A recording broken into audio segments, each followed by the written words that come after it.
Hey, what's up guys? It's Seaworks. I'm back again with another iRacing Hotlap tutorial. This one's going to be on Road America for the GT4 series. I'm a little biased, but this is one of my favorite tracks in iRacing, being from the Midwest. I'm just here today to give you a little bit of tips and tricks to improve your lap time on Road America. This will be my second time doing one of these, so any constructive criticism is greatly appreciated, and I hope you can learn a few things. So let's get right into it.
So as of now, my fastest in the Porsche GT4 is an 18.0, with my optimal being a 17.6.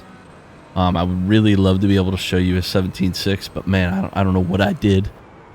Just one of those laps where you can't quite replicate it.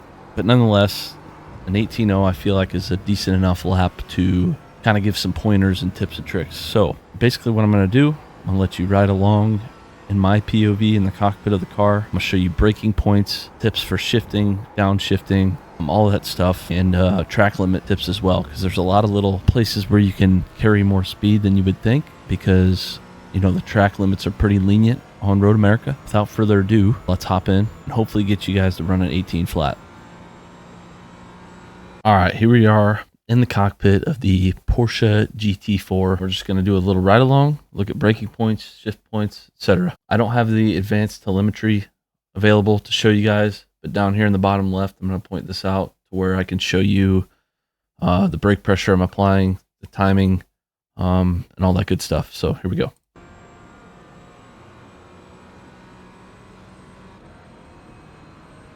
Okay, so obviously there's no track numbers. There is, but they're hard to see. I use these cones for a braking point reference more than I do these numbers on the side of the track. It's just easier to point out rather than looking way off the side of the screen away from the track. So I tend to brake probably 75% between the first and second set of cones. So about right there.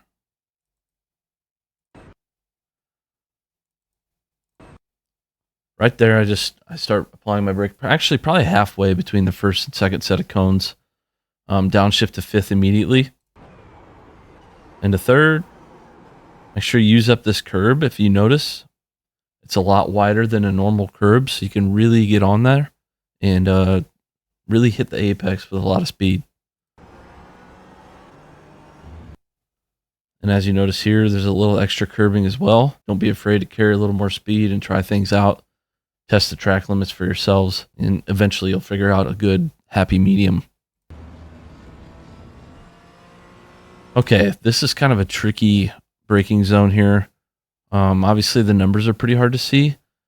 The 4 and the 3 stick out a little more than the 2 and the 1, but I tend to brake at this little white line right here. It's just a little bit easier to point out for me personally.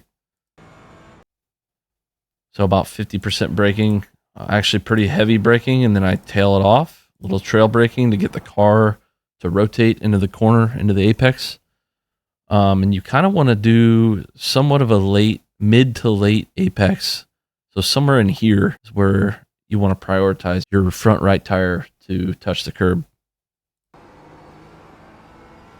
Just as the curves in turn one, there's a little bit of extra cushion out here that you can use up. One thing I have noticed is when you do use this, it's a little slick. So you'll notice some wheel spin if you carry too much speed, but it's a comfort thing. You'll get used to it. You know, a little bit of a drift or a little bit of wheel spin isn't the end of the world, but if you're going for a hot lap or a personal best, then that can really affect your lap time. So as you can see here, I got a little oversteer. The car's pointing to the right, but like I said, it didn't kill my lap totally. Probably hurt me by maybe half a tenth a second and kind of pointed me with the direction I wanted to go anyways.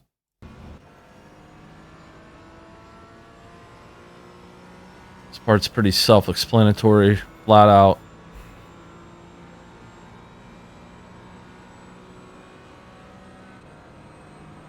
Okay, so this is one of the hardest braking zones on the track. You're coming downhill. Obviously, you're flat out. I tend to brake at about 250. So between the 2 and the 3. And it's pretty heavy braking immediately. You can pretty much get away with braking pretty heavy without locking up the tires. It's not a good habit to build if you're going to plan on driving faster cars with no ABS. But in this car specifically, you can really get away with it. So why not use it? So that's where I start braking, about halfway between the 2 and the 3. Pretty heavy braking, as you can see down here immediately, down into second gear.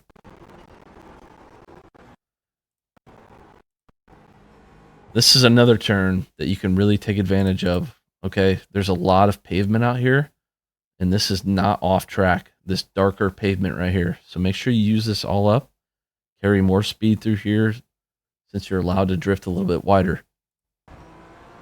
And since you're in second gear in this corner, especially in the Porsche GT4, the second gear revs out super quickly. So you're going to want to, you know, short shift it, get into third gear as quick as possible. That way you're keeping the maximum amount of traction in the tires as possible, since the RPMs are going to be lower than revving out second gear. So if you listen to it, you can hear me short shift into third gear.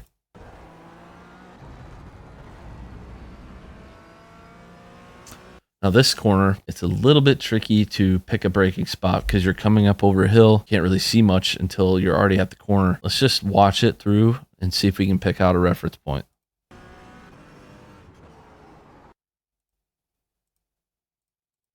So basically, as soon as I get to this concrete wall here,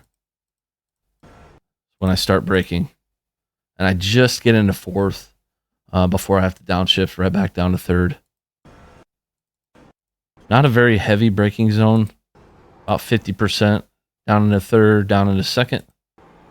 Once again, you're going to want to short shift to get the RPMs low, keep some traction in those tires. A little extra curbing here, but in the GT4, it's not really necessary. I found it more risky to go that wide anyway in this car specifically, just because you have to hurry up and get back to the left side of the track for the next turn. This turn for me specifically is pretty deceiving, really. You know, at first it looks like a really sharp right-hander, but you can carry more speed, and actually you don't even have to touch the brakes to hit this corner with a good amount of speed. So just shift into fourth gear, lightly let off the gas, and then you're right back on it. And as long as you apex it correctly and catch that curb in the right spot, you shouldn't even have to brake.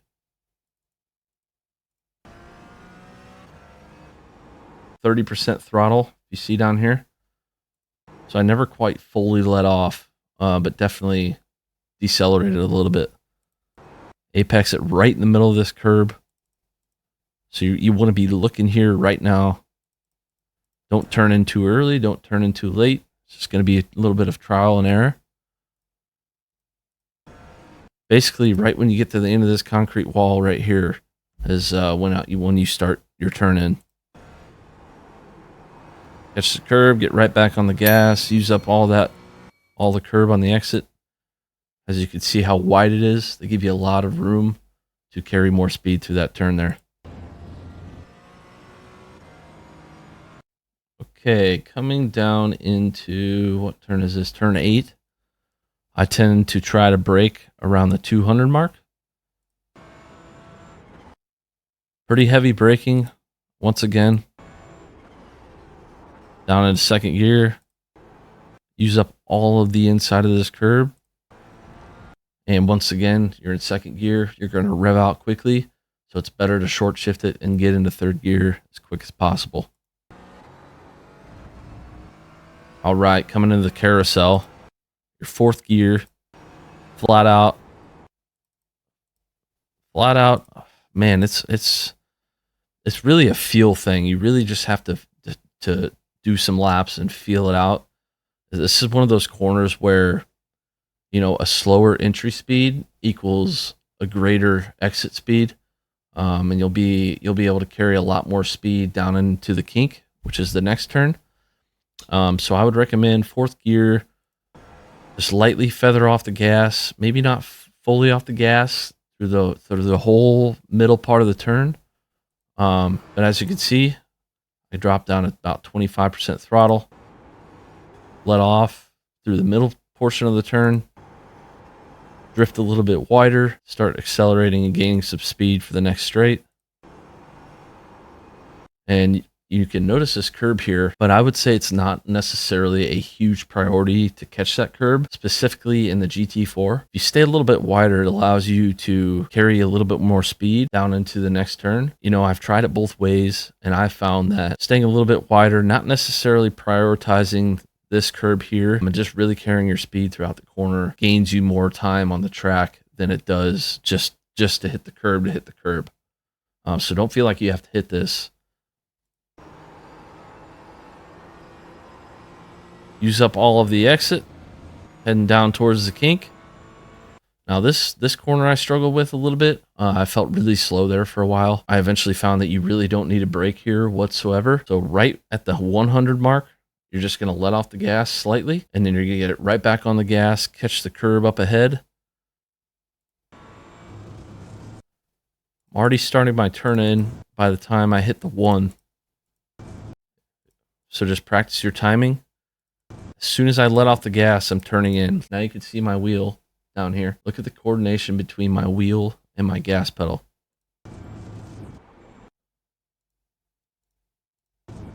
I'm off the gas, 50% throttle, and then I'm accelerating right away. And this is another curb that gives you a little extra room. So use it up, carry as much speed as you possibly can. Pretty self-explanatory. Heading into the Canada corner, which is turn 12. Let's just see where I brake here. Okay, right about 300. Really heavy braking. That's probably a little bit too much, but like I said, the ABS kind of saves you. So feel free to use it and practice with it. It's not a good habit to build, like I said, but in this car specifically, you can get away with it. Down into third gear. This is another turn with a wide exit. Use all of this darker pavement. Don't get out here. Don't get out here. Use all of this.